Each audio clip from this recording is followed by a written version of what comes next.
Now, business and political leaders are gathering for the World Economic Forum in Davos, Switzerland. And while there are some big names attending the annual conference, attention is, of course, concentrated on events in Washington, D.C. Donald Trump will address the meeting by video link. Demonstrations are taking place outside the annual meeting of the world's most powerful people to protest that an increasing amount of power is being concentrated into the hands of an elite few. We are here because in Davos are meeting the most rich companies of the world with some of the most powerful politicians of the world, and they're making their deals here. A newly released report from Oxfam International warns of an increasing gap between the ultra-rich and the very poor. It's not about one specific individual. It's the economic system that we have created, where the billionaires are now pretty much being able to shape economic policies, social policies, which eventually gives them more and more profit. The 10 richest men make on average $100 million a day, while 44% of the global population continues to live on less than $7 a day, Oxfam says. What you're seeing at the moment is a billionaire president taking oath today, backed by the richest man. So this is pretty much the jewel in the crown of the global oligarchies.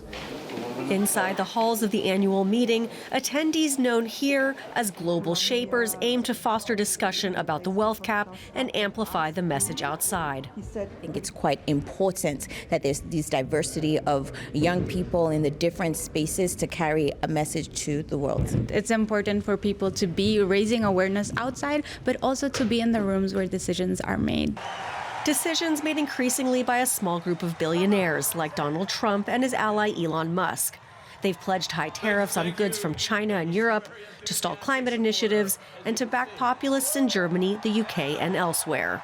Practically every topic at Davos will touch upon their plans. Despite not attending in person, there's no avoiding President Trump. And our correspondent, Ben Fazulin, will know all about that as he joins us now from Davos. Ben, Trump is, of course, looming large. What have you seen among the world's movers and shakers in response to his inauguration? Major relief here in Davos, Switzerland, also on world markets with no big tariffs announced on day one of Trump's presidency. But we're still waiting, aren't we? Because there's still the threat of those tariffs, both on Canada and Mexico, possibly next month. Their biggest customer is the US.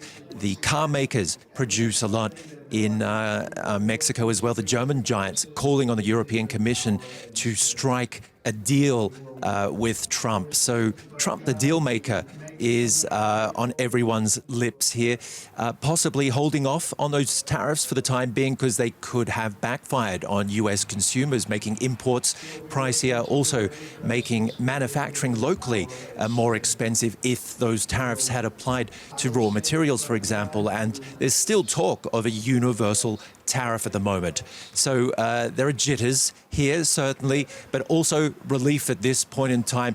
But a lot of uncertainty. The outlook here is extremely pessimistic among CEOs and world leaders as they gather. According to The Economist, even though Mr. Trump isn't going to be here in person, he'll be joining, as you mentioned, digitally by video link to address investors. The tariff man is back in power. Now, at Davos this year, another issue. We've also heard protesters drawing attention to this consolidation of wealth among the very few. And this is a big issue there, isn't it? It sure is. And this is the perfect example of the growing microcosm of the world's super rich. The helicopters and jets keep flying in with a record number of CEOs, but fewer and fewer journalists this year are being invited. I arrived by train. Our chief executive is staying in the attic of a barnyard in the next village. She has to get onto all fours to crawl into bed and not bump her head on the ceiling. I'm lucky enough to have a separate bed to my cameraman, but we're sharing a room again here in downtown Davos. Some years I've had to share a bunk bed or fight over the couch. But the prices these guys are paying to be here, the CEOs, we're talking about millions every year. But it is a week where the likes of Microsoft, according to one consultant I talked to last year, made $2 billion in deals that they made in just this 1 week. So illustrative of how exclusive this club is. Thank you so much. That is our Ben Fazulin in Davos.